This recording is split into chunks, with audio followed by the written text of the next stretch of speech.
అది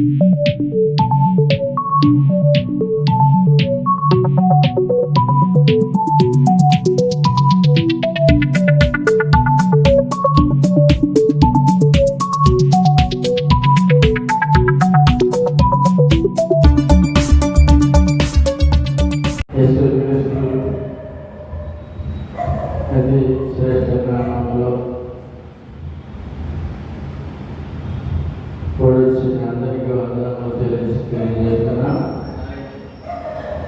ఈ వాక్యం వినే వారందరికీ కూడా ప్రత్యేక వందనములు తెలియజేస్తున్నా. సౌండ్ తగ్గించి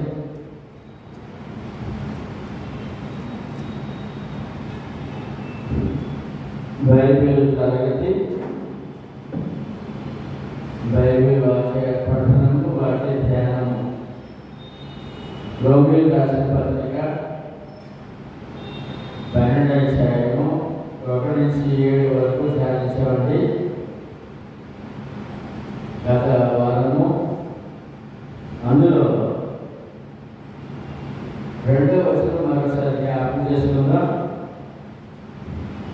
2వ వచనంలో మీరు ఈ లోక మర్యాదను అనుసరింపక ఉత్తమమును, అనుకూలమును, సంపూర్ణమైన దేవుని చిత్తమేదో పరీక్షించి తెలుసుకున్నట్లు మీ మనస్సు మారి నూతనమగుట వలన రూపాంతరము పొందుడి.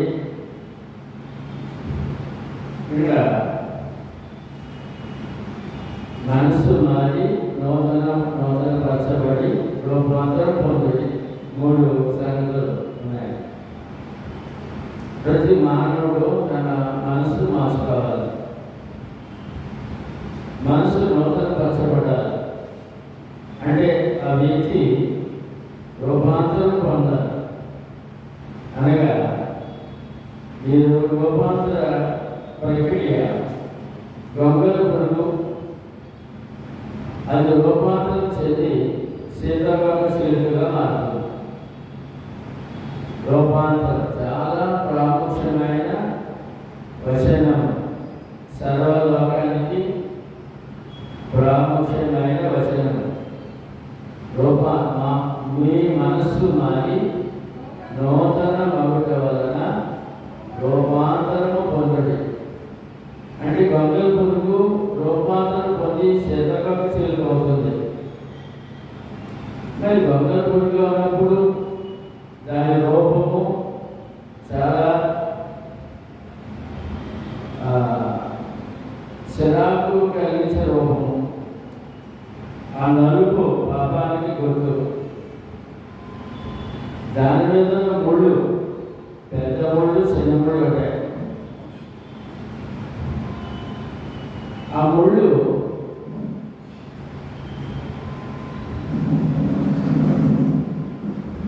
ఈ యొక్క గొంగల పురుగుల ముళ్ళు పాపానికి ఉన్న ముళ్ళు ఏంటంటే కులము, మతము, స్వార్థము, దురాశ. పెద్ద ముళ్ళు. తర్వాత చిన్న ముళ్ళు ఏంటంటే వాక్యము తెలియజేస్తుంది. ఎన్ని ముళ్ళు ఉన్నాయి మానవుడికి? పాపమైన ముళ్ళు. గొంగల పురుగు జీవిస్తున్నాడు మానవుడు. అతడు సీతాకోక చిలుకగా మారాలని దేవుని యొక్క ఆశ, దేవుని చిత్తము. మరి పెద్ద ముళ్ళు ఏమంటున్నాం? కులము, మతము, స్వార్థము, దురాశ. చిన్న ముళ్ళు ఏంటి అని వాక్యం తెలియజేస్తుంది. రోమిలకు రాసిన పత్రిక 1వ అధ్యాయము 8 రకాల ముళ్ళు ఉన్నాయి చూడండి. ఆ యొక్క గొంగల పురుగుకి ఆ ముళ్ళు గుచ్చుకుంటే తాకితే అవి శరీరం దద్దులు వస్తాయి, ఎలర్జీ, అనారోగ్యం కలుగుతుంది. ఇప్పుడు ఆ ముళ్ళు పెద్ద ముళ్ళు చూసాం. కులము, మతము,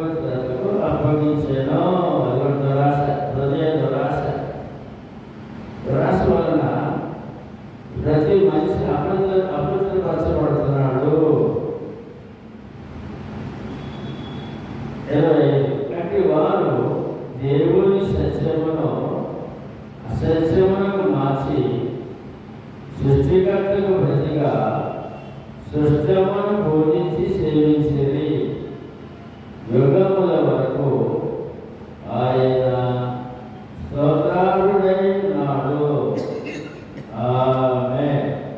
ఈ పాపాత్మక ముళ్ళు చిన్న ముళ్ళు అందువలన 26 దేవుడు తుచ్చమైన అభిలాషలకు వారిని అప్పగించాడు. వారి స్త్రీలు సైతము స్వాభావికమైన ధర్మమును విడిచి స్వాభావిక విరుద్ధమైన ధర్మమును అనుసరించి అటువలే పురుషులు కూడా స్త్రీ యొక్క ధర్మమును స్వాభావికమైన ధర్మము విడిచి పురుషులు అవాచ్యమైన చేయించు తమ తప్పిదములకు తగిన ప్రతిఫలము పొందుచు ఒకరి ఎడల ఒకరు కామతత్తులైన ముళ్ళు పాపముళ్ళు. ఇవన్నీ ఎందుకు చేస్తారు అంటే మరియు వారు తమ మనస్సులో దేవునికి చోటిపోయి కనుక చేయరాని కార్యములు చేయటకు దేవుడు భ్రష్ట మనస్సుకు వారిని అప్పగించారు. దేవుని వారి హృదయంలో మనసులో దేవుడు చోటు ప్రతి మానవుడు కూడా ఇన్ని రకాల పాపాలతో నిండి ఉన్నాడు. దేవుడు హృదయంలో చోటు లేని మానవుడు ఇన్ని పాపాలతో నిండి ఉన్నాడు. అటు వారు సమస్తమైన బుద్ధి చేత దుష్టత్వం చేతను లోపం చేతను ఈర్ష్య చేతను నిండుకొని మత్సరము రహస్య కలహము కపటము వైరముల వాటితో నిండిన వారై కొండి కాటును అపవాదకులను దేవదేశులను హింసకులను అహంకారులను బింకములాడువారును చెడ్డవాడిని కల్పించువారును తల్లిదండ్రులకు అనుధేయులను అవివేకులను మాట తప్పు వారును అనురాగ రహితులను నిర్దయులైన ఇట్టి కార్యములను అభ్యసించేవారు మరణమునకు తగిన వారు అను దేవుని న్యాయ విధిని వారు బాగుగా ఎన్ని వాటిని చేయిస్తున్నారు. ఇది మాత్రమే కాక వాటిని అభ్యసించి వారితో సంతోషముగా సమ్మతించుతున్నాడు. నలుగుతున్నారైన గొప్ప పోయిందని వాడు కూడా గొప్ప పాపంలో ఉన్నాడని గొంగళుడు యొక్క ముళ్ళుల ఈ పాపాలు ఉన్నాయని ఒక్కొక్క ముళ్ళు చెప్పాడు అనమాట. దేవుడు ఎంత గొప్ప దేవుడు, ఎంత గొప్ప గ్రంథమో చూడండి. అదే విషయం ఇంకా కూడా ఉన్నాయి. గొంగళుడికి పాపని వ్యక్తికి పాప జీవితానికి రెండవది ఏంటంటే గల్తీ 5:19-21 గల్తీ 5:19-21 శరీర కార్యములు వెళ్ళండి. ఈ గొంగళ పురుగు యొక్క ముళ్ళు శరీరంలో ముళ్ళు, పాపాల ముళ్ళు. శరీర కార్యములు స్పష్టమైనవి. అవేమనగా జాగ్రత్తము, అపవిత్రత, కామకత్వము, విగ్రహారాధన, అభిచారము, ద్వేషములు, కలహము, మత్సరములు, క్రోధములు, కక్షలు, భేదములు, విమతములు, అసూయలు, మతతలు, అల్లరితో కూడిన ఆటపాటలు మొదలైనవి. వీటిని గురించి నేను మునుపు చెప్పిన ప్రకారము ఇటు వాటిని చేయవారు దేవుని రాజ్యమును స్వతంత్రించుకోవాలని మీతో స్పష్టం చెప్పుతున్నాను. ఇది దొంగలపడి యొక్క ఆ ముళ్ళు, పాప ముళ్ళు, ఆ లక్షణాలు మరొకసారి ఈ విధంగా గల్తీ భక్తులు దేవుడు తన గ్రంథంలో దాచిపెట్టి చూశారు. అదేవిధంగా ఇంకొక వాక్యం చదువుకున్నాం. గల్తీ 2 తిమోతి 3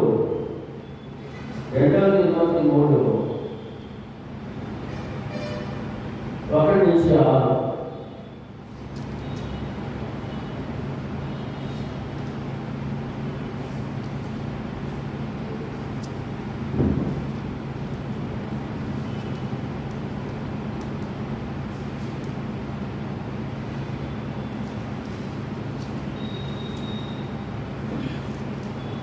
చూద్దాం. అంచె దినములలో అపాయకరమైన కాలములు వచ్చేదని తెలుసుకున్నాము. ఎలాగనగా మనుషులు స్వార్థప్రియులు, ధనాపేక్షులు, వెంకములాడవారు, అహంకారులు, దోషకులు. ఇప్పుడు 12:8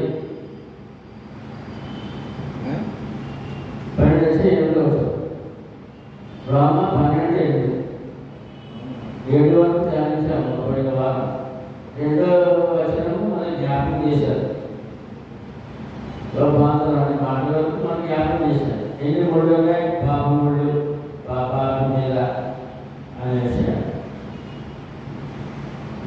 బోధించువాడు బోధించడంలోనూ, హెచ్చరించేవాడు వాడైతే హెచ్చరించడంలోనూ పని కలిగి ఉందాము. పంచిపెట్టేవాడు శుద్ధ మనసుతోనూ, పై విచారణ చేయవాడు జాగ్రత్తతోనూ, కరుణించేవాడు సంతోషంతోనూ పని జరిగించవలను. దేవుడి పని ఎన్ని విధాలుగా జరిగించాలో ఈ వాక్యము తెలియజేస్తాను.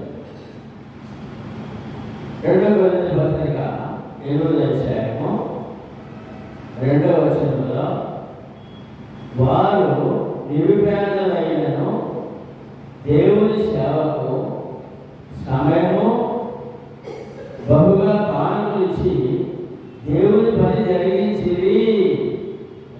దేవుని పని అనేక రకాలు ఉంది.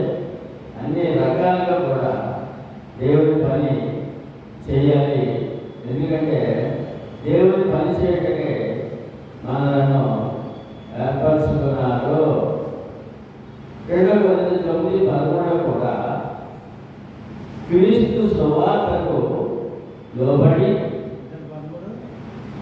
9:13 2వ కొరింథీ 9:13 క్రీస్తు సువార్తకు లోబడి రక్షణ పొందిన వారి కొరకు ఆర్థికముగా ఇతర రీతుల్లో సహాయపడుచు దేవుని పని జరిగించాలి. సహోదరికి మనం ఏం చేయాలనే విషయాన్ని, 10 మందులు మనం ఉండాలి, 10 కష్టాల్లో మనం ఉండాలి, ప్రతి అంశంలో విశ్వాసం ఉండాలి. అది ఈ వాక్యాన్ని పని దేవుని పని జరిగించాలంటే మనం మన కార్యక్రమం, మన బాధ్యత ఏమైందో తెలియజేస్తున్నాడు. అదేవిధంగా 1 తిమోతి 5:17 వాక్యమును బోధించే సేవకునితో సంఘముతోనూ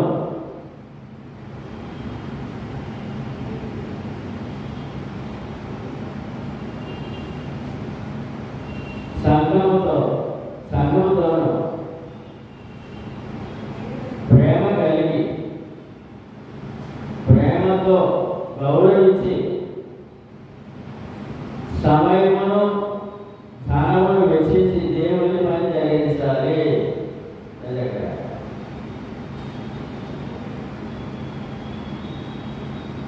వాక్యమును బోధించే సేవకునితో సంఘముతోనూ ప్రేమ కలిగి గౌరవించి, సంఘాన్ని సేవను గౌరవించాలి.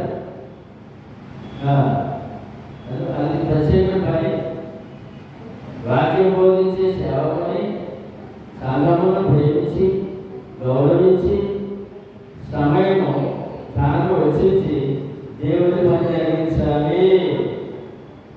ఎంతో చక్కగా మాట్లాడాడు. మళ్ళా రోగుల రాసిన పత్రిక 12:9 మీ ప్రేమ నిష్కపటమైనదై ఉండవలెను.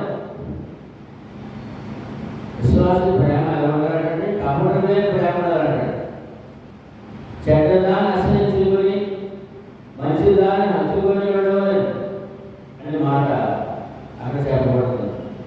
దానికి కొన్ని వచనాలు చూద్దాం. యోహాను సువార్త 13:34 ఆ వాక్యాలను రాసుకొని మొదటి దశలో పత్రిక వాక్యం రాసుకొని 12:9 రాసుకోవాలి. మొదటి దశలో 5:19-21 వరకు నీవు పొందిన ఆత్మరక్షణ కాపాడుకోవచ్చు. ఈ రక్షణ భాగ్యమును ఇతరులకు అందించడమే మేలైన దేవుని పని. రెండు బాధ్యతలు ఉన్నాయి. నీవు పొందిన ఆత్మరక్షణ కాపాడుకోవచ్చు ప్రతి విశ్వాసం. ఈ రక్షణ భాగ్యమును ఇతరులకు అందించడమే మేలైన దేవుని పని. మేలుకరమైన జీవితం అని చక్కగా ఆ విషయాన్ని తెలియజేస్తాడు. ప్రేమ 12:10 సహోదర ప్రేమ విషయంలో ఒకరి ఒకరు అనురాగము గలవారై. చూసుకోండి, ప్రేమ అనురాగం. ప్రేమ కంటే ఎక్కువ అనురాగం. నా ఇంట్లో పెద్దల కంటే పిల్లలు ఎంత అనురాగంతో చూస్తాం. అనురాగం, ప్రేమ కంటే ఎక్కువ అనురాగం. సహోదర ప్రేమ విషయంలో ఒకరినొకరు అనురాగము గలవారై. ఘనత విషయంలో ఒకరినొకరు గొప్పగా ఎంచుకోండి. ప్రతి విశ్వాసం గొప్ప వ్యక్తే. ప్రభు నాకు రక్షణ పొందిన ప్రతి వ్యక్తి గొప్ప వ్యక్తే. గొప్పగా ఎంచుకోవాలంట. ఒకరినొకరు ఎవరిని కించపరచకూడదు, దూషించకూడదు, గొప్పగా ఎంచుకోవాలంట ఒకరినొకరు. అది క్రైస్తవ జీవితంలో ఉన్న క్రైస్తవ విలువ. అంత గొప్పవాడు గొప్పదే అని మాట. ప్రతి ఒక్కరిని కూడా ఘనత విషయంలో ఒకరినొకరు గొప్పగా ఎంచుకోండి అనే విషయాన్ని ఇక్కడ తెలియజేస్తారు. ఇప్పుడు యోహాను సువార్త 13:34 క్రీస్తు మనల్ని ప్రేమించినట్టే మీరును ఒకరినొకరు ప్రేమించుడి అన్నాడు. ఆయన నేను మిమ్మల్ని ప్రేమించినట్టు అన్నాడు. నేను మిమ్మల్ని ప్రేమించినట్టు మీరు ఒకరినొకరు ప్రేమించుడి. దేశం ఎంత మాత్రం కుదరదు. ద్వేషించేవాడు అతను విశ్వాసం కాదు అన్నాడు. యశ్వరుడు కూడా అన్నారు. యశ్వరుడు మాట క్రీస్తు అంటే నేను మిమ్మల్ని ప్రేమించిన అంటే మీరు ఒకరినొకరు ప్రేమించుడి ప్రభు యొక్క ఆజ్ఞ. మీ ప్రేమ, ఈ ప్రేమ కలిగిన వారే ప్రభు శిష్యులని అందరూ. ఆ ప్రేమ కలిగి ఉంటేనే ప్రభు శిష్యులని లోకమంతా తెలుసుకుంటారట. అందరూ తెలుసుకోదు. అది మన ప్రేమ పడితే మీరు ప్రభు శిష్యులని అందరూ తెలుసుకుంటారట. ప్రేమ లేకపోతే మన దేవుడికి అవమానం కలుగుతుంది. ఈ ప్రేమ కలిగిన వారే ప్రభు శిష్యులని అందరూ తెలుసుకున్నట్లు ప్రేమించుటే దేవుని పని జరిగించేవారు. ఒకరు ప్రేమించుకోవడమే దేవుని పనిలో ప్రాముఖ్యమైన సంగతి. అందరూ సమానులే. మొదటి దశ మొదటి 4:9-12 మీరు ఒకరినొకరు ప్రేమించుటకు దేవుని చేతనే ఏర్పరచబడితిరి అని గొప్పంటాడు. ప్రేమించడానికి ఏర్పరచబడ్డ ఆయన ప్రేమించి బాగా రక్షించి నువ్వు ప్రేమించాలి. బాగా రక్షించబడ్డా దేవుని ప్రేమలో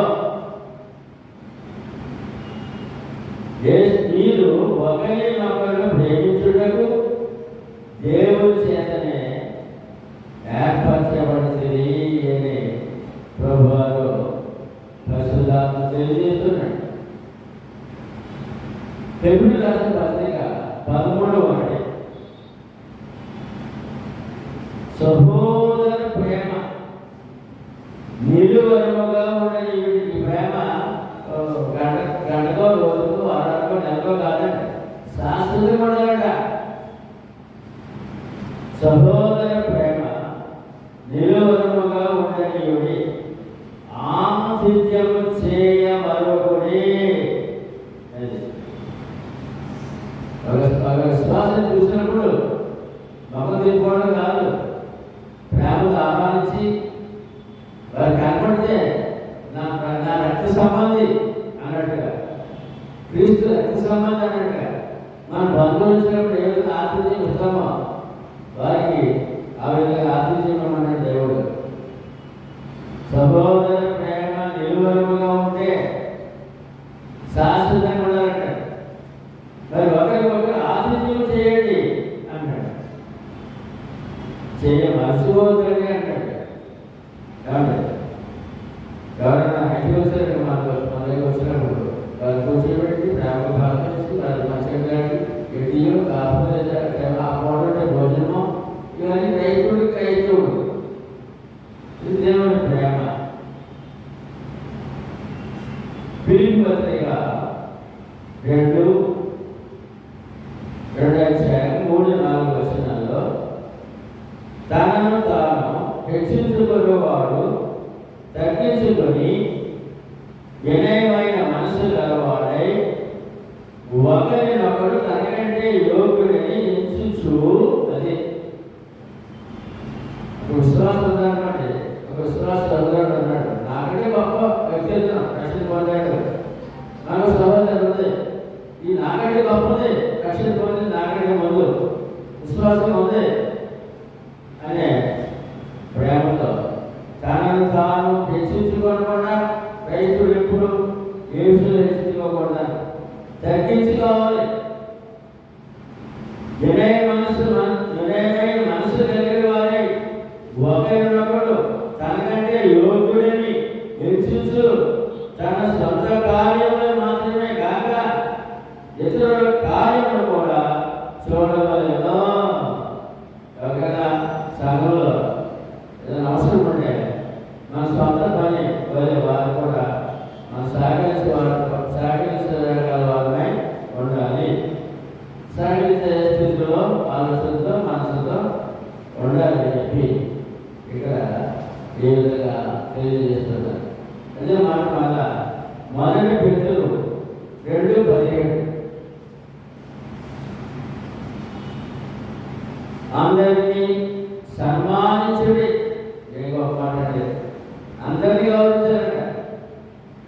అందులో ఉద్యోగస్తుడా, ధనవంతుడా, పేదవాడా, ఆరోగ్యవంతుడా, అందమైన వాడా అలా కాదు, అందరినీ సన్మానించుడి అంటే గౌరవించండి. అందరినీ గౌరవించాలంట. సంఘంలో సహోదరులను ప్రేమించుడి, దేవుడికి భయపడండి. అది భక్తి జీవితంలో 4 సంగతులు. అధికారులను, నాయకులను, పరిపాలకులను గౌరవించుడి, సన్మానించుడి. ఇక్కడ భక్తి జీవితంలో 4 సంగతులు. ఒకటి అందరినీ అనగా అంజుల్ని మన సంఘస్థులు కూడా అందరినీ గౌరవించాలట. ఎవరికి విశ్వాసపడదు. తర్వాత గౌరవానికి ప్రేమ సహోదరులకి. అన్యులకేమో వాళ్ళు గౌరవించారంట. ఆ గౌరవించినట్టు మనకి వాచే లోపడతారు. కనుక మన దేవుడు మాట చెప్పి పెట్టారు. అందరినీ గౌరవించండి. సహోదరులను ప్రేమించండి. ఒకటేమో బయట వాళ్ళందరినీ ప్రేమగానే చూడాలి, ఎవరు చేసి చూడాలి. రెండోదేమో సంఘంలో సహోదరులను ప్రేమించాలి. అక్కడేమో గౌరవము, ఇక్కడ ప్రేమ. దేవుడికి భయపడాలి. 4 రాజులు అని అన్నాడు. అంటే అధికారులను, నాయకులను, పరిపాలనలను గౌరవించాలి. 4 సంగతి చెప్పాడు ఇక్కడ. ఈ రోమా పత్రిక 2:10 ఘన చూసి ఒకరిని గొప్పగా తెలుసుకునే మాట చూసినప్పుడు సమాజంలో అన్యులను గౌరవించారట, సంఘ బిడ్డలను ప్రేమించారట, దేవుడికి భయపడాలట, అధికారులు లోపడాలి, అధికారులు గౌరవించాలి. ఎవరిని తీసుకోవచ్చు. అధికారులు, నాయకులు, పరిపాలకులు అని గౌరవించాలి. దేవుడు ఏర్పడుతున్నాడు. 4 విషయాలు ఉన్నాయి భక్తి జీవితంలో. కాబట్టి ఒకరి అనురాగము, ఘనత విషయంలో ఒకరినొకరు గొప్పగా తెలుసుకోండి. ఇది 4 సంగతులు.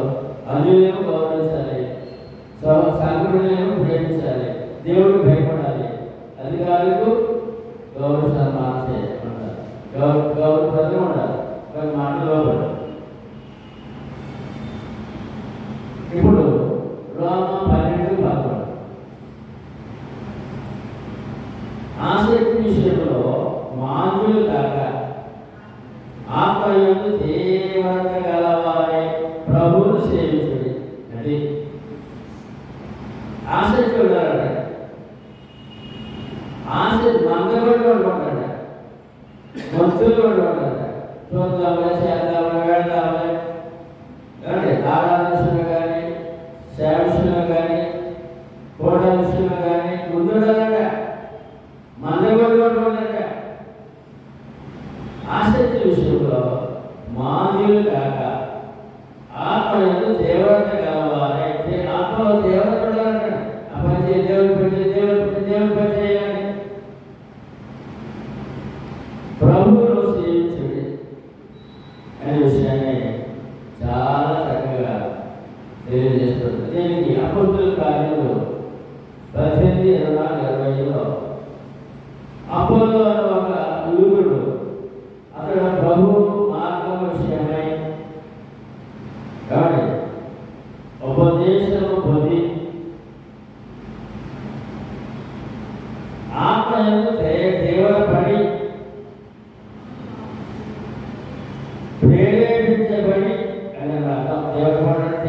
ప్రేరేపించబడాలి, పురుగొల్పాలి లోపల. నేను దేవుడి పని వాక్యం చదవాలి, వాక్యం దేవుడి సేవ చేయాలి, పురుగొల్పడాలి, ప్రేరేపడబడాలి.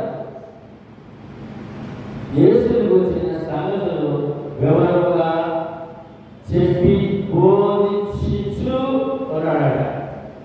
ఇక మసాయి వాళ్ళు బయట చదివిన యేసు గురించి తెలిసిన తర్వాత వారు ప్రేరేపబడి అనగా తీవ్రతతో, ఆత్మ తీవ్రతతో బయటపడి వాళ్ళు చేస్తారు అబద్ధం వాళ్ళు. ఆ విధంగా అపోలోనే కూడా సువార్త తెలియకుండా, రక్షణ తెలియకుండా, సంఘం తెలియకుండా దేవుడి మాట ఎప్పుడు వచ్చినాడట. వారికి అంతకుముందు రక్షణ పొందే గంట అప్పుల పుష్కల ఆయన గురించి విని అతన్ని చేర్చుకొని దేవుని మార్గమును మరి అతనికి పూర్తిగా విశదపరిచి అబద్ధ బోధకులకు మన సంఘ సభ్యులు భార్యాభర్తలు, స్త్రీ కానీ పురుషుడు కానీ వారికి హెచ్చరించవలసిన వారే అన్నారు.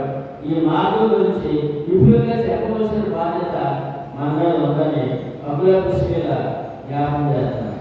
ఒక మత్స్యానికి వచ్చాడు, అతను సత్యం చెప్పి, బోధకుడికే సత్యం చెప్పి ఆ దంపతులు మార్చారు. ఇక్కడ ఈ యొక్క అపోలోని ఆయన యూదుడు, అతడు అంటే మత్సరిక మాత్రం మాత్రం వచ్చాడు. ఎప్పుడు నమ్మాడు, ఆ మాత్రం బోధ చేస్తాడు, ఇంకా రక్షణ పొందలేదు. అతడు ప్రభు మార్గం విషయమై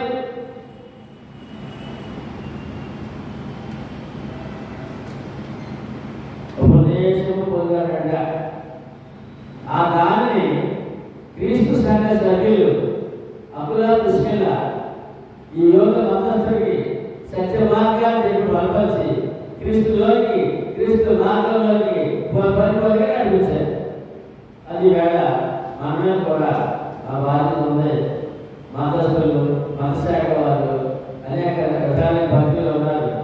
మనము సత్యం చేసేవారు ఈ మార్గం గురించి అతనికి పూర్తిగా వారికి పూర్తిగా విస్తృతపరిచే బాధ్యత మందే అని అందులో పుస్తకాలు కనపడుతున్నారు. యాకోబు 1:18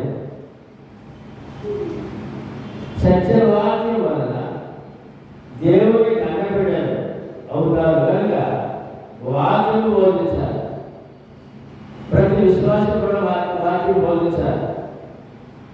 సత్యవాక్యం దేవుని కన్నబిడ్డలు అవుతారు. పాపాత్ముడు పుణ్యాత్ముడు అవుతాడు, దేవుని కన్నబిడ్డ అవుతాడు. యాకోబు 1:20 ముందు 1:18 చూసాను కదా. మరి ఇప్పుడు 1:20 అందుచేత ఇది మనకి రక్షణ పొందేవారు. అందుచేత సమస్త కల్మషమును విరమించుకున్న దుష్టత్వము మాని లోపల నాటబడి మీ ఆత్మ రక్షించుటకు శక్తిగల వాక్యమును సాత్వికంలో అంగీకరించుడి. సత్యవాక్యం ఎందుకు చెప్పాలి? సత్యవాక్యం ప్రకారం మనం ఎందుకు జీవించాలి అంటే నీ ఆత్మ రక్షించేది వాక్యమే.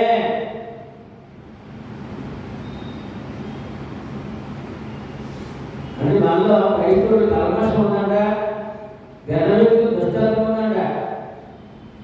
అవి ఎలా ఏ స్థాయిలో ఉన్నాయో గుర్తిరిగి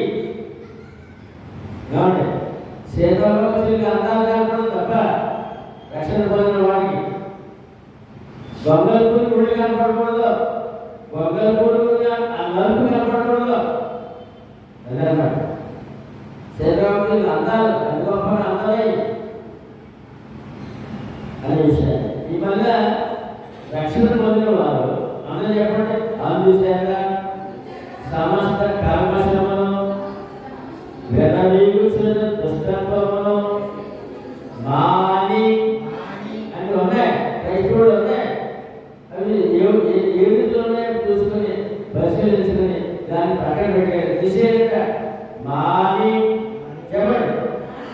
మాని లోపల నాటబడి మీ ఆత్మలను రక్షించుటకు శక్తిగల వాక్యమును సాత్వికముతో అంగీకరించుడి.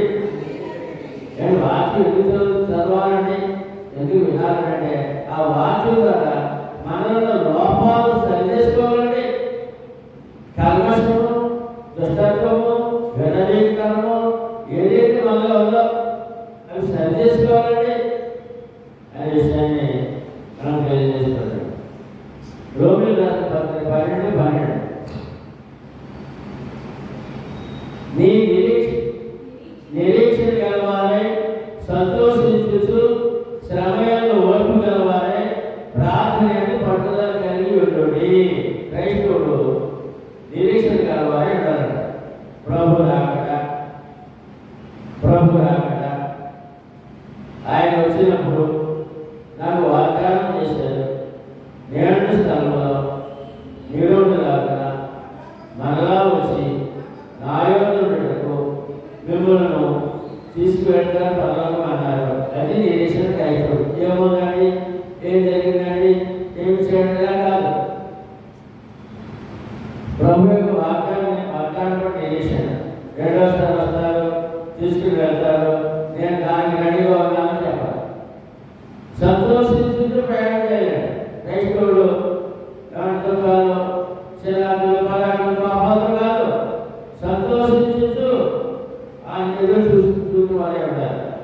శ్రమలున్నాయి, ఓర్పు గలవారు ఉండాలి.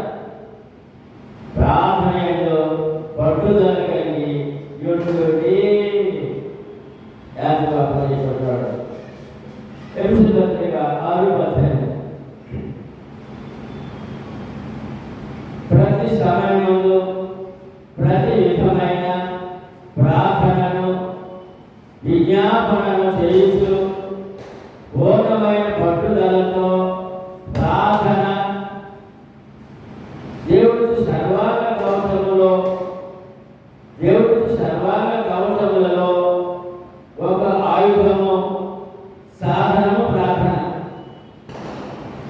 ఏమండి? విశ్వాసానికి సర్వాంగ కవచాలు దేవుడు.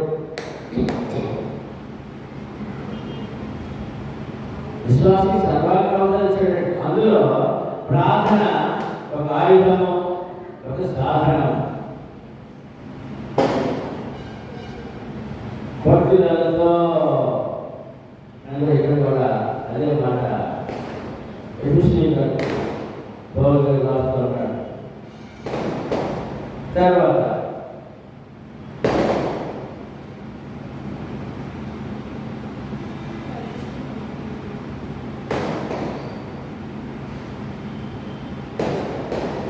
Hebrews 10:36.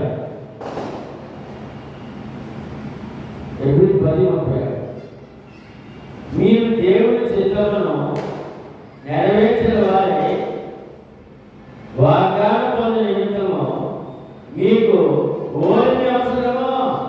క్రైస్తవుడికి కానీ ఎంత ఓర్చుకుంటే అంత ధన్యులండి.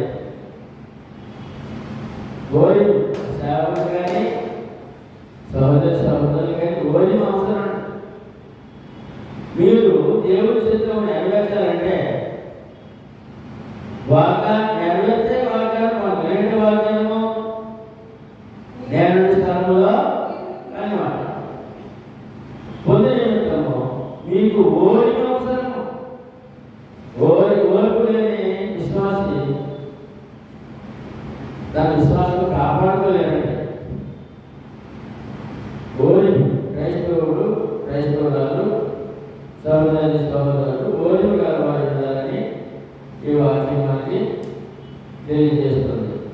ఎందుకంటే ఆయన వాగ్దానము, ప్రార్థన జీవితము అనుకునే, అందుకని ఓర్పు కలవారే ఉండాలని ఇక్కడ 12 కూడా అదే చెప్తున్నాడు. ఏమని?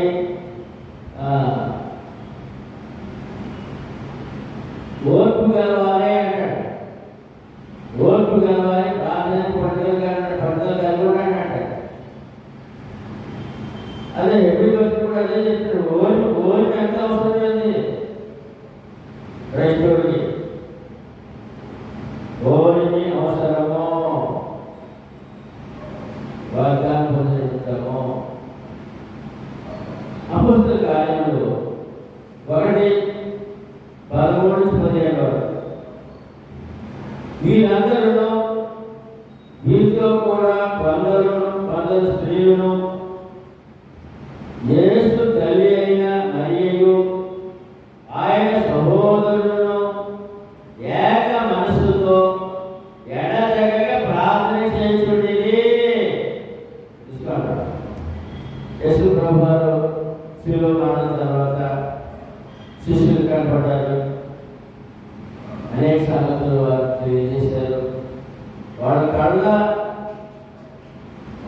కళ్ళను చూపుకోగానే పరలోకానికి ఆలోకమయ్యారు.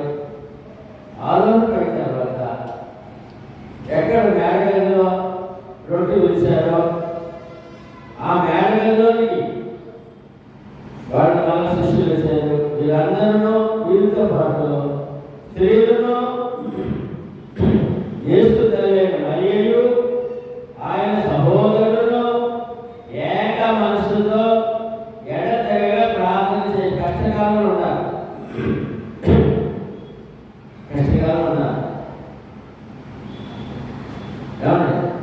రోమీయులు యూదులు పైచేయడం ఉంది, శిష్యులు కష్టాలు ఉన్నారు. ఆ సమయంలో ప్రార్థన అవసరమైనదే. ఎంతమంది కలిసి ప్రార్థన చేస్తున్నారు. ఆ వేళ ఇప్పుడు ఉందండి ఇస్రాయేలులో. ప్రభు ఆరోహణమైన తర్వాత శిష్యులు ఆ మేఘాలలో వచ్చారు. అందులో మరియమ్మ గారు ఉన్నారు, యేసుప్రభు సహోదరులు ఉన్నారు, అనేక స్త్రీలు ఉన్నారు. వారు ప్రార్థన చేస్తున్నారు. కష్టకాలంలో ఎటువంటి పరిస్థితులైనా ప్రార్థనే మనకు ఆయుధమైంది, సాధనమైంది. మొదటి దశల పత్రిక 5:15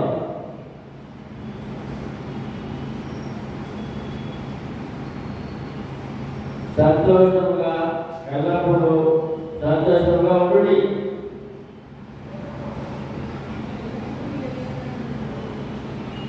ఎల్లప్పుడూ సంతోషంగా ఉండి ఎడతెగక ప్రార్థన చేయండి. రండి, నువ్వు ప్రార్థన జీవితం కలిగి ఉంటే ఎప్పుడు సంతోషం ఉండవు, దుఃఖం ఉండదు, భయపడదు, చింత ఉండదు.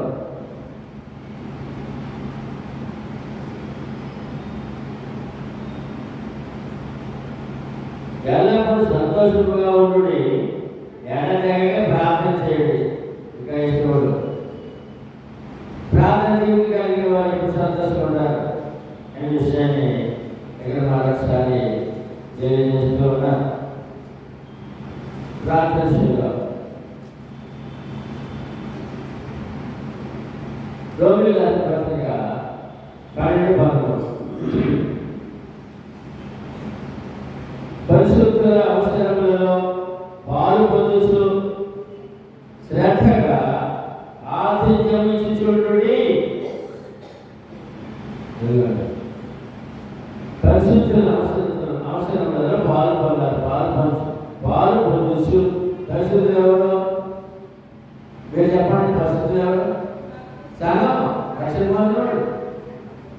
పరిశుద్ధుల అవసరములలో పాలు పొందుతూ శ్రద్ధగా ఆతిథ్యం ఇచ్చుచుండుడి.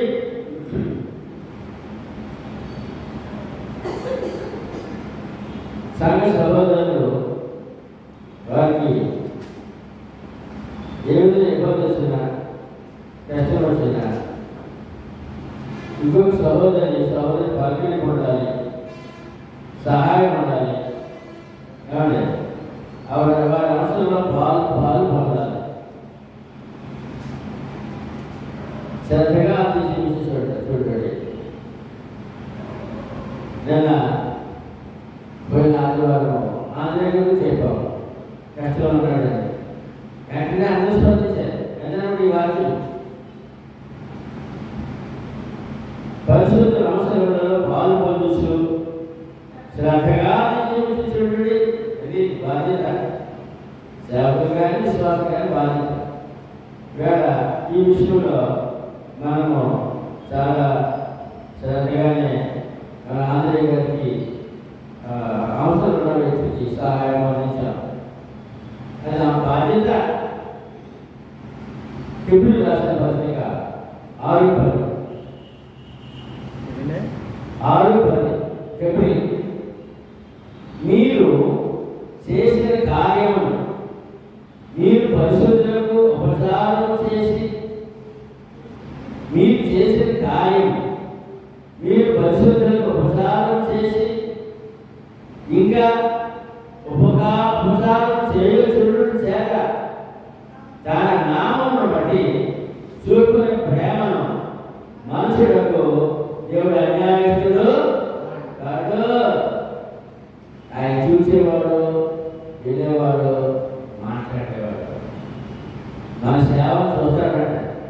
మీరు చేసిన కార్యము మీరు పరిశుద్ధులకు ఉపచారం చేసి అంటాడు. కాబట్టి సంఘాన్ని చెప్పండి, సహోదరుడు ఆంజనేయ గారు వెంటనే స్పందించారు. రవి గారిని పిలిచి ఈ కానుక వారికి అందజేయమంటే ఆయన చెట్టుబడిలో వెళ్ళి వారికి అందరూ ప్రార్థన చేశాడు. చూసారా, అది దేవుడి దగ్గర ఉండదు, దేవుడి దగ్గర ఉండదు. నేను మీరు చేశారు చేస్తున్నారు, దానికి నేను మీకు అన్యాయం తీసుకోవడం కాదు, మీ సేవని చూస్తున్నాను, నేను ప్రతిఫలిస్తాను అన్నమాట. నేను చక్కగా చెప్పగలడు. మత్తయి సువార్త 25:35.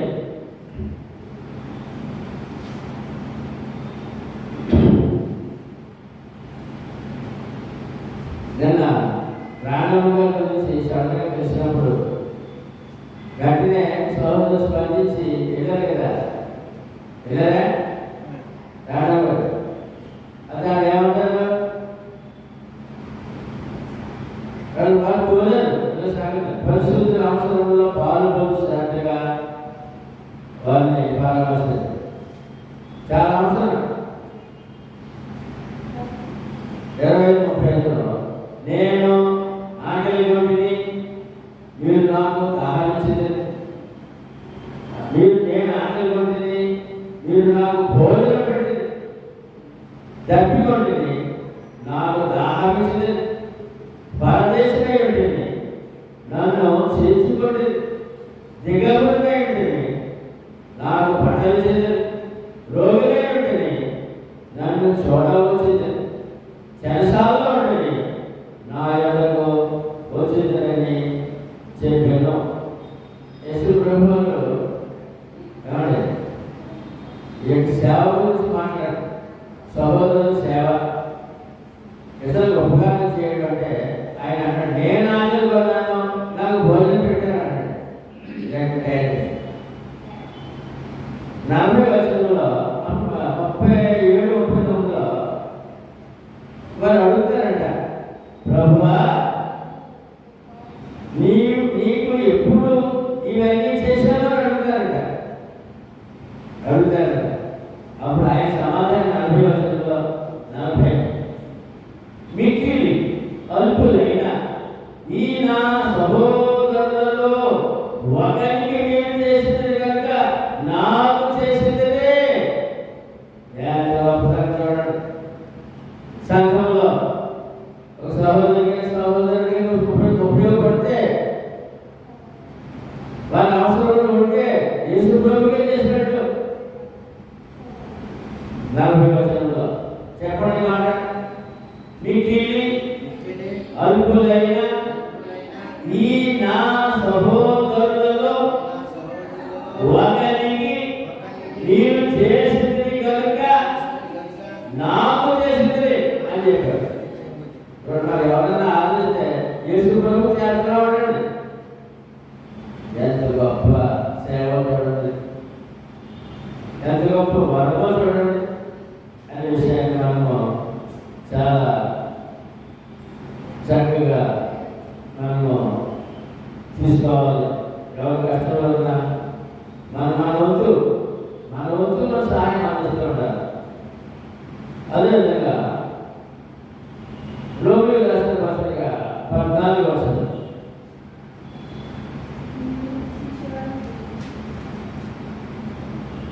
మిమ్మల్ని హింసించు వారిని దీవించుడు కానీ శపించవద్దు. గొప్ప ఎవరో హాని కలుగుతున్నారు, కష్టం కలుగుతున్నారు, నష్టం కలుగుతున్నారు, వారిని శపించవద్దు, దీవించండి. అప్పుడు దేవుడు నిన్ను దీవిస్తాడు. శాపనార్థాలు మన జీవితం రాకూడదు, అసలు దేశాలు రాకూడదు. మిమ్మల్ని హింసించే వారిని దీవించుడు కానీ శపించవద్దు.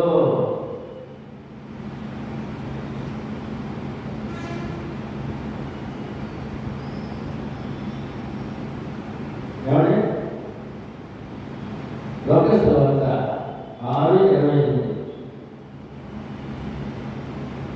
మిమ్మల్ని శపించే వారిని దీవించుడి, మిమ్మల్ని బాధించే వారి కొరకు ప్రార్థన చేయండి. యేసు ప్రభు మాట ఇక్కడ పరిశుద్ధాత్మ ద్వారా రామపత్రికలో ముందు యేసు ప్రభు చెప్పిన మాట,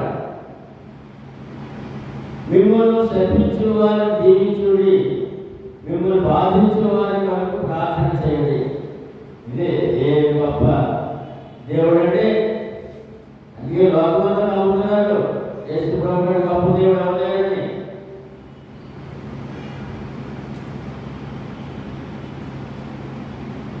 మిమ్మల్ని బాధించిన వారిని ప్రార్థన చేయగలరు, శపించడం కాదు, తిరుగుబాటు చేయడం కాదు, వారిని ప్రకటన పెట్టడం కాదు. లోకస్ వార్త 23:33-34. వారు అపారమైన స్థానమునకు వచ్చినప్పుడు, లోక 23:33-34. వారు అపారమైన స్థానంలో వచ్చినప్పుడు అక్కడ కుడివైపున ఒకరిని ఎడవైపున ఒకరిని ఆ నేరస్తులను ఆయనతో కూడా సిలువ వేసి, యేసు తండ్రి మీరేమి చేస్తున్నారో మీరు ఎరుగురు కనుక వీరిని క్షమించమని చెప్పాను. ఎందుకంటే యేసు సిలువ వేసేసారండి, మేకులు వేలాడుతున్నారండి, ఏమండి దొంగలు అవమానం చేస్తారండి, ఏమండి సిలువ వేసేసిన వారిని క్షమించమని ప్రార్థన చేస్తారు. ప్రభు అవమానిత సిలువలో నువ్వు ప్రభు కదా, క్రీస్తు కదా, నువ్వు దిగిపో నమ్ముతూ ఉంటారండి, అవమానిస్తున్నారండి, సిలువ వేసినట్టు కఠినంగా రక్తాలు కాపుతాయండి. ఇదిగో వారి కొరకు సిలువలో క్షమించలేదు తండ్రి ప్రార్థన చేస్తారండి. క్షమించమని చెప్పిన ప్రభు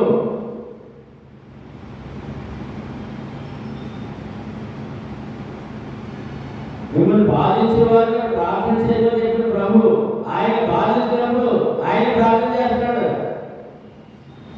ఆయన చేసి చెప్పేవాడు, చెప్పి చేసేవాడు ఆయన ప్రభు. ఒకటి మాట చెప్పేవాడు కాదు మన ప్రభు. చూడండి 34లో యేసు తండ్రి వీరేం చేస్తున్నారో మీరెరుగురు కనుక నేను క్షమించమని చెప్పాను. చెప్పినట్టు ప్రార్థన చేస్తారైనా సెలవులో తండ్రికి నన్ను క్షమించారట. ముందు సజీవుడు చెప్పారు, బాధించిన వారికి ప్రార్థన చేయమని చెప్పారు. ఆయన బాధలో ఉండి, మేకుల్లో ఉండి, గాయాల్లో ఉండి క్షమించమని ప్రార్థన చేస్తారు. మార్గం చూపించారు లోకానికి. రోమ 12:17 సంతోషించు వారితో సంతోషించుడి. యోహాను 11:33-35 వరకు. ఏమండి 30:15-16 చదవాలండి. సంతోషించు వారితో సంతోషించుడి, ఏడ్చు వారితో ఏడుడి, ఒకరితో ఒకడు మనస్సు కలిసి ఏడుడి. తెచ్చువాడి యందు మనస్సు ఉంచగా తగ్గువాడి యందు ఆసక్తులై నీకు మీరే బుద్ధిమంతులని అనుకోవద్దు అని చాలా హెచ్చరికలలో 2 వచనాలు ఉన్నాయి.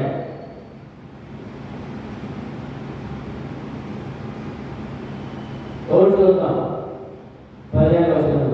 యోహాను సువార్త 11:33-35లో ఆమె ఏడ్చుటయు ఆమెతో వచ్చిన వారు ఏడ్చుటయు యేసు చూసి కలవరపడి ఆత్మలో మూలుగుచు అతనిని ఎక్కడ ఉంచితివి అని అడుగగా వారు ప్రభువా వచ్చి చూడుడని అతనితో ఆయన చెప్పింది. యేసు కన్నీరు విడిచెను. 11:33-35 ఈ వాక్యము ఏముంది? ఏడ్చు వారితో ఏడుడి అని. మనము ఎవరైనా దుఃఖంలో ఉంటే వారి దుఃఖం పాల్పంచుకోవాలంటండి. ఇవాళ ఆ లక్షణాలు రైతులు ఉండట్లేదు.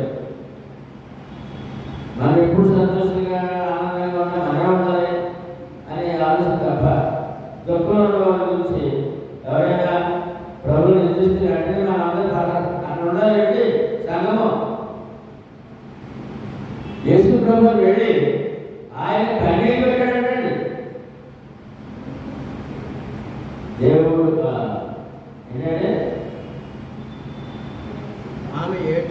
ఏడ్చుటయు ఆ, ఆమెతో కూడా వచ్చిన ఆ, యూదులు ఏడ్చుటయు ఆ, చూసి యేసు చూచి ఆ, కలవరపడి ఆ, ఆత్మలో మూలుగుచు ఆ, అతను ఎక్కడ ఉంచితిరని అడుగుగా ఆ, వారు ప్రభువా ఆ, వచ్చి చూడమని ఆయనతో చెప్పిరి. ఆ. యేసు కన్నీళ్లు విడిచి చూడండి తెలవల్ల సృష్టికర్త ఏమండి దొంగపడతాడండి దొంగపడతాడండి. ఏ గొప్ప దేవుడు అండి, ఎంత ప్రేమగా ఉండండి.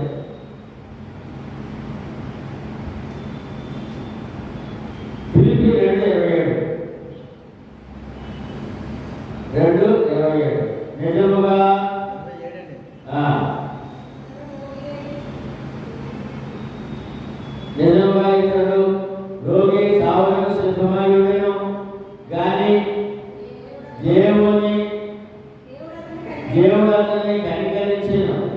అతని మాత్రమే కాక నాకు దుఃఖము మీద దుఃఖము కలుగకుండుటకై నన్ను కనికరించెను. చూసాడు ఇక్కడ పౌలు గారితో కలిసి పనిచేసే సహసేవకుడు ఆయన రోగి చాలా తీవ్రమైన మరణకరమైన వ్యాధితో బాధపడుతున్నాడంట. పౌలు గారు కన్నీరు పెట్టారంట. పౌలు గారు ఏడుస్తారంట. అతను చనిపోతే నాకు దుఃఖమే దుఃఖము కలుగును. దేవుడు అతనిని కనికరించాడు, ఆరోగ్యం ఇచ్చాడు, నన్ను కనికరించాడని పౌలు గారు చెప్పడం జరుగుతుంది. పౌలు గారు కూడా తోటి సహోదరుడు అనారోగ్యం కన్నీటితో ఆయన ప్రార్థన చేశాడని నేను పట్టుబడ్డానని చెప్పాడు. ప్రశ్న 7:2-4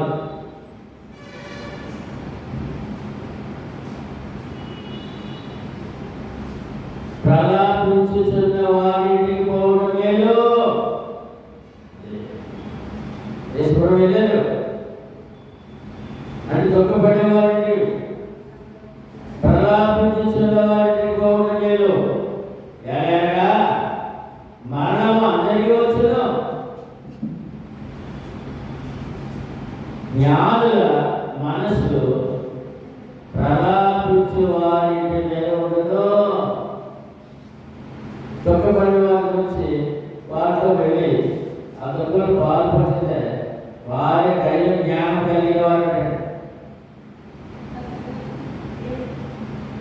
7:2-4 ప్రలాపించుచున్న వారింటికి పోవడం మేలు. ఎందుకంటే మరణం అందరికీ వస్తుంది. ఏమండి దుఃఖము కలుగుకుంటా ప్రలాపించు వారి ఇంటి మీద ఉండాలి జ్ఞానుల మనసు. దుఃఖంలో కష్టమున్న వారి పరామర్శించడం, వారితో కలిసి వారు ఓదార్చడం అనేది జ్ఞానవంతురాలు అనే విషయాన్ని జ్ఞాపకం చేస్తున్నారు. 1 పేతురు 3:8-9 3:8-9 తొందరకు మీరందరూ ఏక మనస్కులై ఒకరి సుఖ దుఃఖముల యందు పాలుపడి అని తొందరకు మీరందరూ ఏక మనస్కులై ఒకరి సుఖ దుఃఖముల యందు పాలుపడి. నిజమైన బంధువు ఎవరు తెలుసండి? మన రక్త సంబంధం కాదు. రక్షణ పొందిన క్రీస్తు రక్త సంబంధులు మన సహోదరులే, సంఘమే. మన సొంత రక్తం కంటే ఎక్కువ విలువైనోడు అలా విలువైవాలంటాడు. మన కుటుంబ సభ్యులు ఎవరికైనా ఎంత కష్టపడతామో దుఃఖపడతామో అలాగే సహోదరులు పట్టించుకోవాలట. సహోదరుడు తొందరకు మనం అందరం ఏక మనస్కులై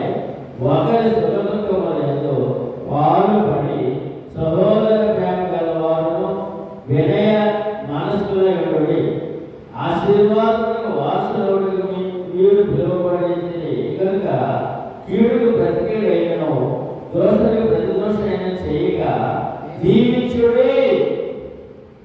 క్రైస్తవుడు దీవించే స్థానంలో ఉన్నాడండి, శపించేవాడు దూషించేవాడు కాదండి.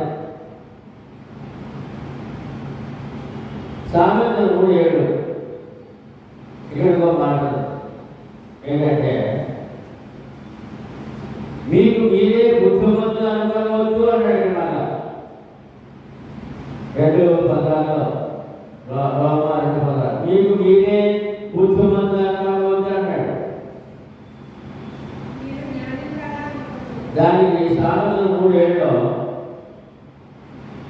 నేను జ్ఞాని కదా అని నీవు అనుకోవద్దు, యెహోవాయందు భయభక్తులు కలిగి చెడుతనము విడిచిపెట్టుము.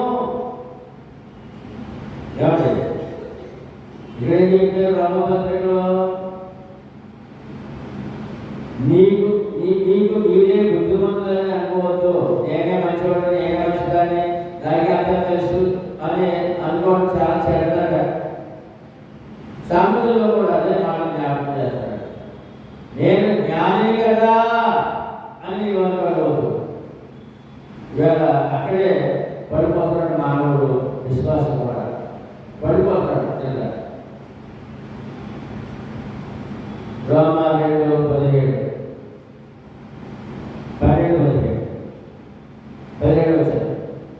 కీడుకు ప్రతికీడు ఎవరికైనా చేయవద్దు, మనుషులందరి దృష్టికి యోగ్యమైన వారిని గురించి ఆలోచన కలిగినటువంటి కీడుకు ప్రతికీడు ఎవరికి చేయదట, మనుషులందరి దృష్టికి యోగ్యమైన వారిని గురించి ఆలోచన కలిగి ఉండాలట. అందరికీ మేలు జరగాలి, అందరూ క్షేమం ఉండాలి, అందరూ ఆరోగ్యం ఉండాలి, అందరూ ఆనందంగా ఉండాలి. అది క్రైస్తవుడి మనసులో. నేనే బాగోవాలి, నేనే బాగోవాలి, నేనే బాగోవాలి ఆ మాట చెడమాట చెడతారు. కీడుకు ప్రతికీడు చేయవద్దు, మనుషులందరి దృష్టికి యోగ్యమైన వారిని గురించి ఆలోచన కలిగినటువంటి 17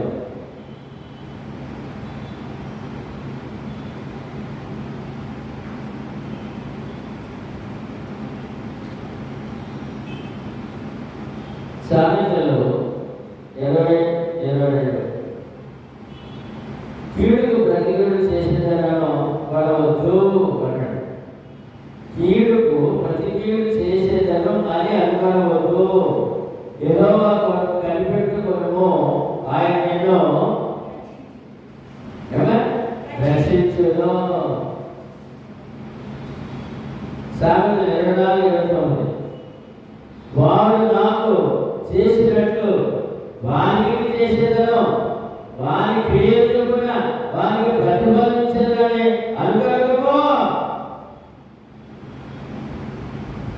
నాకు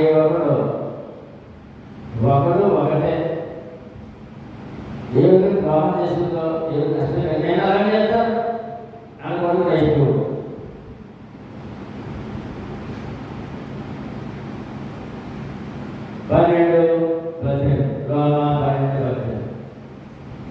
శిక్షణైతే చేతనంత మటుకు సమస్త మనుషులతో సమాధానంగా ఉండుడి. సమస్త మనుషులతో,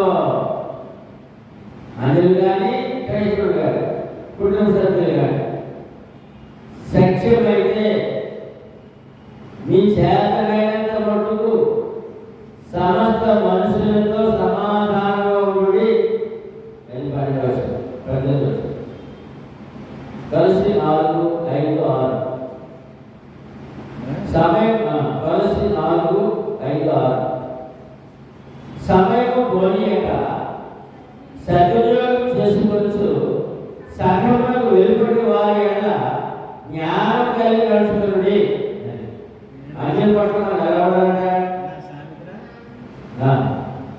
కలిసి 4, 5, 6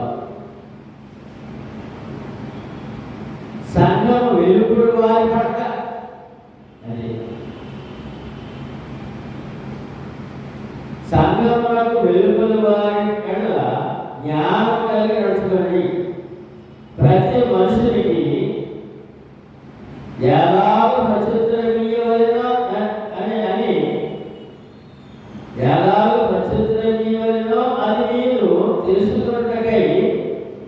సంభాషణ ఉప్పు వేసినట్లు ఎల్లప్పుడూ రుచి కలిగిగా కృపాసనుడుగాను ఉండనీయుడే.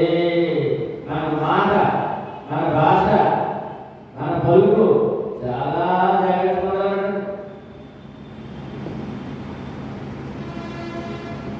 సరిగ్గా వినం, సరిగ్గా సమాధానం చెప్పం, అప్పుడు చాలా నష్టం. అది దేవుడి చిత్తం కాదు. భక్తిపడి మనసు అటువంటి కాకూడదు. సంఘం వెళ్ళిపోవారి పట్ల జాగ్రత్త ఉండాలి, జ్ఞానం కలిగి ఉండాలి. సంఘం లోపల వారి పట్ల కూడా జాగ్రత్త ఉండాలి. మన మాట తీరు బాగోవాలి. మన పూర్వలాగా రక్షణ పొందము అని మాట్లాడకూడదు, అటువంటి బుద్ధి ఉండకూడదు.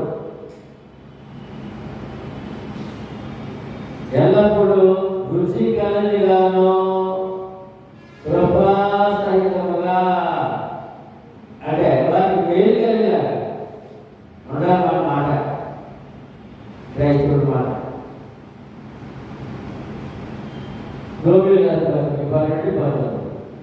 ప్రియులారా, మీకు మీరే పగతించు కనుక పగ క్రైస్తవుడు పగపడకూడదు. ప్రియులారా, మీకు మీరే పగతించు కనుక దేవుని ఉగ్రతను చోటీయుడి. పగతించుడి నా పని, నేనే ప్రతిఫలమిచ్చును అని ప్రభు చెప్పుచున్నాడని వ్రాయబడినది. మనకు తీవ్రమైన సంఘటనలు ఎదురైనప్పుడు దేవుడే చూసుకుంటాడు అని చెప్పాలి. దేవుడి మీద భారమయ్యాలి. ద్వితీయోపదేశ కాండము 32, 35, 37, 36. ద్వితీయోపదేశ కాండము 32, 35, 36. భగవద్గీతుడయ్యు ప్రతిఫలమిచ్చుడు నావే అన్నాడు దేవుడు. నీవు కాదు, నువ్వు పని తీసుకోకు, పని పట్టుకో, నేను చేస్తున్నా పని తరపున. వారి ఆపత్యమున సమీపించను, వారి ఆపత్యను సమీపించను, వారికి అది త్వరగా వచ్చును, వారికి ఆధారము లేకపోవడం.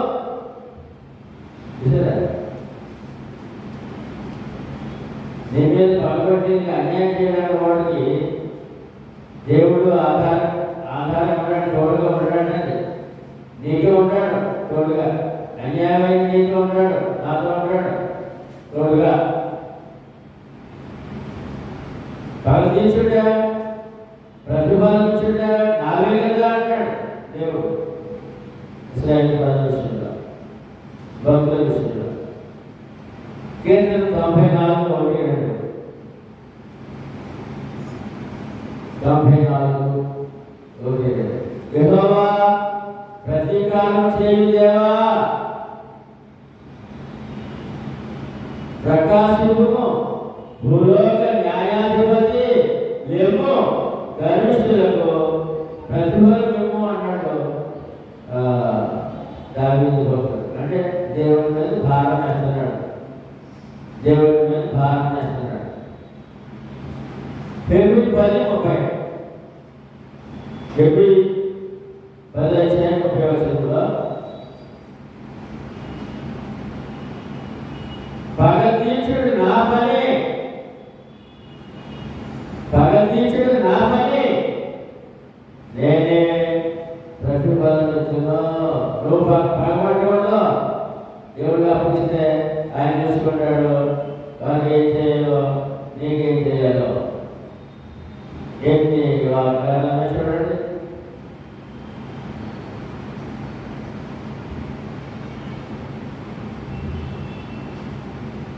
పగతీర్చుడు నా పని,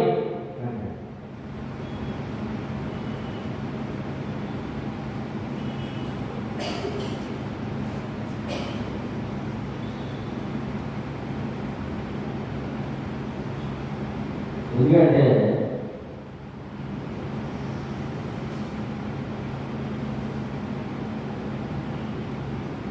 ఆయన ఈ పాత నిబంధన లేఖనాలు తీసుకొచ్చి ఇప్పుడు మాట్లాడమాట. అది పగతి మీకు మీరే పగతించుకొనక దేవుడు వద్ద చూడండి, పగతించుడు నా పని అని రామభద్రుడు మనం చదువుతున్నాం. ఇప్పుడు 21 రామ 12 కాబట్టి నీ శత్రువు ఆకలి కొని ఉంటే అతనికి భోజనం పెట్టము, డబ్బు కొని ఉంటే దాహమేమో అలాగే చేయక వలన అతని తల మీద నిప్పుల గొప్పగా పోయింది.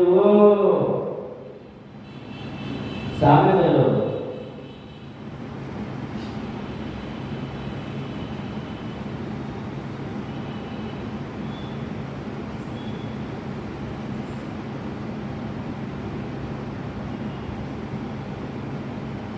5:25 సామెతలు 25:25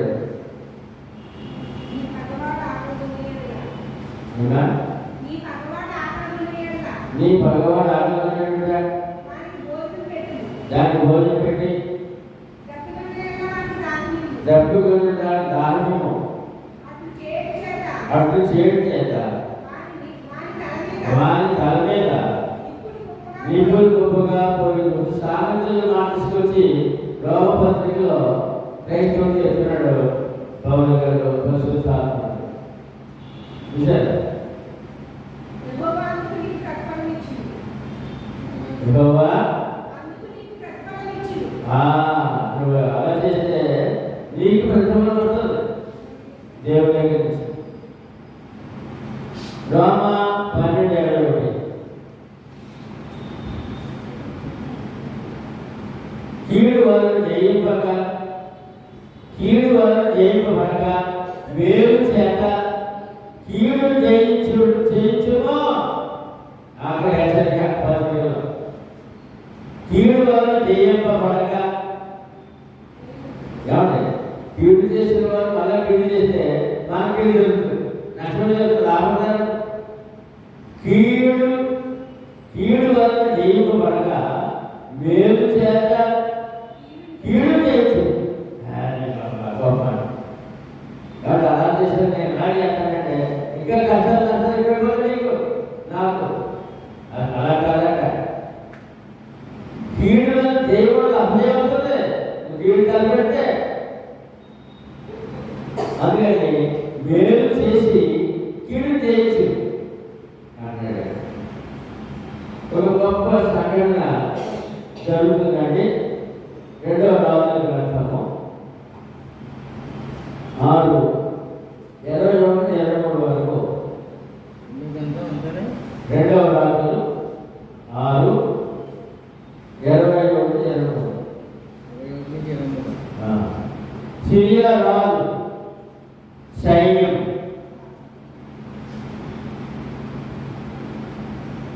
ఎనిమిది నుంచి చదువుతామండి. 21-23 మనం ముఖ్యం ఇక్కడ, కానీ 8 కూడా చదువుతాం. 6-8 సిరియా రాజు సైన్యము ఇశ్రాయేలు రాజుతో యుద్ధము చేయవలనని మాటికి వచ్చుచున్నాడు. నిజానికి మాటికి వస్తాడట. కానీ ప్రవక్త అయిన ఎలీషా ద్వారా ఇశ్రాయేలు రాజు సైన్యము ఆపద నుండి మాటికి తప్పించుకొచ్చున్నారు. అక్కడ ఇశ్రాయేలు ప్రజల్లో ఎలీషా ప్రవక్త ఉన్నాడు, ప్రార్థన చేసేవాడు. ఆయన ద్వారా ఈ ఆపద తప్పించుకుంటూ ఉన్నారు చాలాసార్లు. సిరియా రాజు మనలో ఇశ్రాయేలు రాజు పక్షమున ఎవరైనా ఉన్నారా అని అడుగగా ఈ రాజుకి అనుమానం వచ్చినాడు. అనుమానం వచ్చి సైన్యాన్ని చూసి ఎన్నిసార్లు ప్రయత్నం చేసినా ఎంత మనం బాధపడుతున్నాం, మనలో ఎవరైనా ఇక్కడ సగం తెచ్చినాడా వారికి, ఆ రాజ్యానికి ఆ రాజు సాగలిస్తున్నాడా అని అడిగాడంట. తన సేవకులలో ఒకడు, మనలో వారి పక్షమున్న వారు ఎవరూ లేరు కానీ ప్రభువా అన్నాడు. మనలో నుంచి ఎవరు కూడా వారికి ఈ యొక్క సంగతులు కొనసాగి ఎవరు చేయట్లేదండి.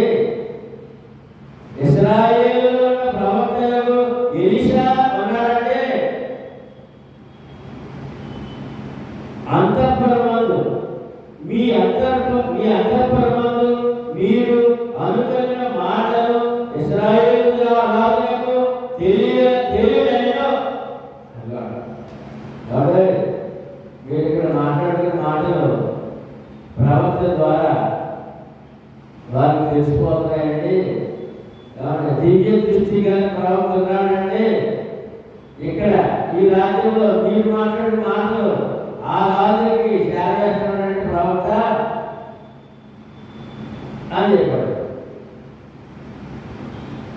కాబట్టి రాజు అతడికి గుర్రములను రథములను గొప్ప సైన్యములను పంపాడు.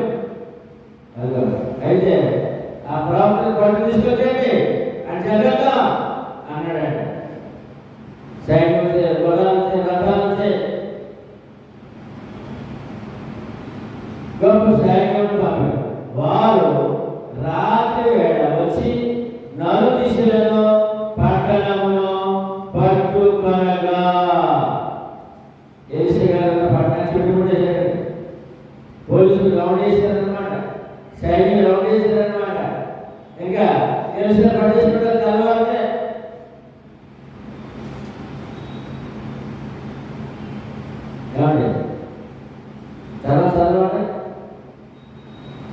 దైవజనుడైన అతని పనివాడు పందరగాడ లేచి బయటకు వచ్చినప్పుడు ఇప్పుడు ఎలీషా సేవకుడు బయటకు చూశాడు. కిటికీ తెలిసి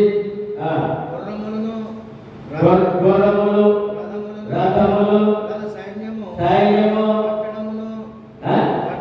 పట్టణము చుట్టూ కనబడేది.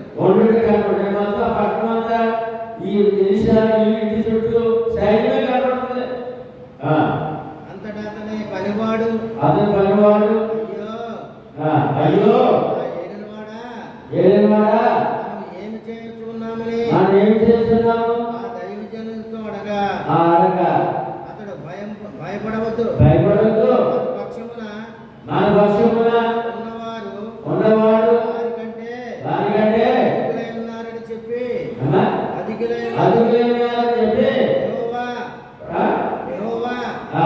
వీడు చూచినట్లు వీడు ఈ సేవను చూసినట్లు చేసి నేను కండ్లను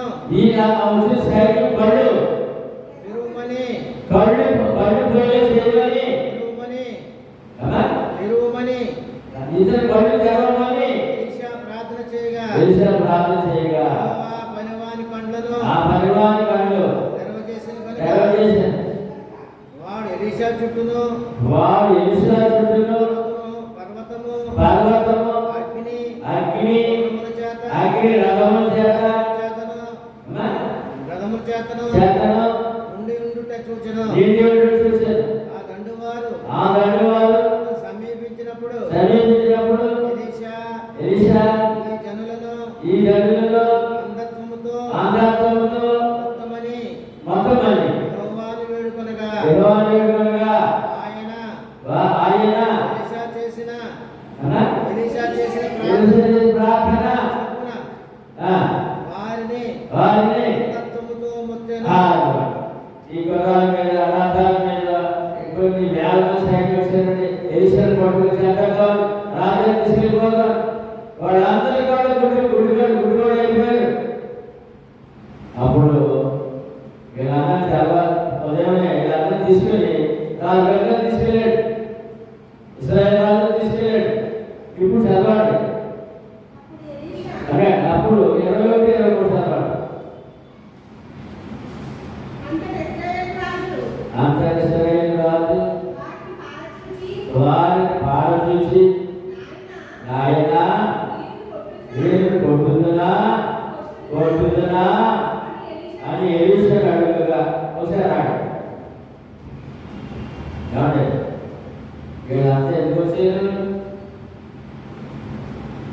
ఈసారి నా తండ్రి నాయన అన్నాడండి రాజుగారు. ప్రవక్తనే దేవుడి సేవకుని నాయన అన్నాడండి. ఇప్పుడు ఈ సైన్యం వచ్చింది, ఈ ఎలిసా పట్టుకోవాలని వచ్చింది, ఈ చంపేద్దామని వచ్చింది. దేవుడు ఈ అర్థార్థం కలిగించారు, తీసుకెళ్ళి రాజుగా పెట్టారు, పరిశ్రమకు తీసుకెళ్ళారు. ఎందుకు వచ్చాడు అంటే నన్ను తీసుకెళ్ళి చంపేందుకు వచ్చారని చెప్పాడు రాజుగారు. ప్రవక్త అప్పుడు అన్నాడు, ఆయన కొట్టేనా కొట్టేనా అని కోపంతో 2 సార్లు అతడు ఏంటి కొట్టద్దు, నీ కత్తి చేతను నీ ఇంటి చేతను నీవు చేపట్టుకోవాలను కొట్టుదువా, నీకు భోజనం పెట్టించు. ఎందుకంటే ఇదే గొడవ అర్థమైందా? అదే దీన్ని ఎక్కడి నుంచో సైన్యం వచ్చి ఈయన చుట్టుముట్టి ఈయన తీసుకెళ్ళిపోయి ఆ శంసాలలో చంపేది చూసేవాడికి భోజనం పెట్టమన్నాడు తెలుసా? తిరిగి తాగిన తర్వాత వారు తన యజమానులతో కొట్టనంటే అర్థమైందండి. ఇదంతా చంపేనా అన్నాడు రాదు, చంపేమంటావా అన్నాడు. వద్దు వద్దు, వాడికి ముందు ఆకున్నాను భోజనం పెట్టు, తర్వాత మెల్లిగా వాళ్ళు రాజ్యానికి వెళ్ళిపోతారు అని చెప్పాడు. నేను చంపడం వచ్చిన వాళ్ళు చెప్తాడు అలాగా.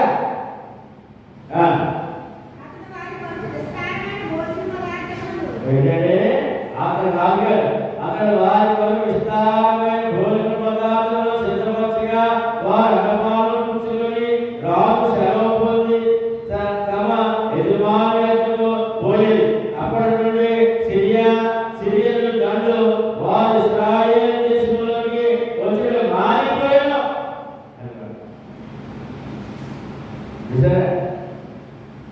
ప్రేమతో ఆకలితో భోజనం పెట్టి శత్రువు ఎలా జయించడం చూడండి, శత్రువు ఎలా జయించడం చూడండి. అదే ఇక్కడ మనకి కీడు చేత జయింపబడ్డ మేలు చేత కీడు జయించు. అదే ఇప్పుడు ఎప్పుడైతే మేలు చేశారో మళ్ళీ ఎప్పుడు కూడా ఈ సైన్యం దేశం రావాలంటే తన సజ్జాగా చూడండి, ఈ రాజుని చంపేయాలి, ఈ ప్రజలు చంపేయాలి అని ఇద్దరు ప్రాప్తి చంపేసి వచ్చారు. అయినా వారికి ఆర్థిక భోజనం పెట్టారు, ఆర్థిక చూశారు, వాళ్ళు ఏం చేయడం పంపించారు కనుక మేలు చేసి కీడు చేయించారు అని మాట. చరిత్ర చరిత్ర మధ్య 5:44 అందరూ చెప్పండి మాట. నేను మీతో చెప్పినది ఏమనగా మీరు పరలోకమందున్న మీ తండ్రికి కుమారులైనట్లు మీ శత్రువులను ప్రేమించుడి, మీకు హింసించు వారి వరకు ప్రార్థన చేయుడి.